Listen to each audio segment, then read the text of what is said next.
petits relâchements. Des petits relâchements tolérés, une désobéissance qu'on minimise, une habitude qu'on excuse, une petite voix du Saint-Esprit qu'on étouffe. Vous savez, cette petite frontière qu'on commence à déplacer, une zone grise qu'on accepte de garder. Et à force, ce qui était petit devient normal. Ce qui gênait la conscience avant commence à ne plus déranger. Ça commence à être normalisé. Et c'est comme ça que l'âme s'endurcit, progressivement, insidieusement. J'ai appris à ne plus mépriser les alertes intérieures. Quand quelque chose trouble ma paix, je veux maintenant l'examiner sérieusement devant Dieu. Quand le Saint-Esprit me reprend, je ne veux plus négocier. Parce qu'on ne perd pas forcément sa sensibilité spirituelle d'un seul coup, on la perd parfois à petite dose. À force de dire « ce n'est pas si grave », ce qui n'est pas si grave aujourd'hui peut devenir un piège demain.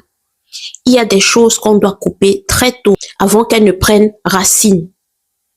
Il y a des compromis qu'on doit refuser tant qu'on a encore la force de les refuser facilement. La 6e erreur spirituelle que je ne referai plus, c'est de vouloir que Dieu me parle tout en refusant certaines vérités.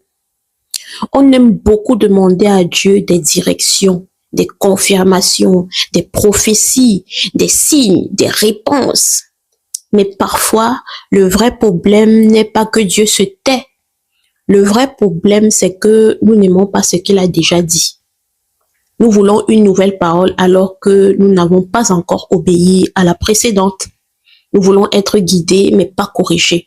Nous voulons être consolés, mais pas confrontés. Nous voulons l'onction, mais pas la crucifixion de la chair. J'ai compris que Dieu ne parle pas seulement pour rassurer, il parle aussi pour redresser, purifier, recadrer, arrêter, séparer, guérir et parfois déranger. Et certaines de mes plus grandes résistances venaient du fait que je voulais un Dieu qui m'encourage sans me reprendre.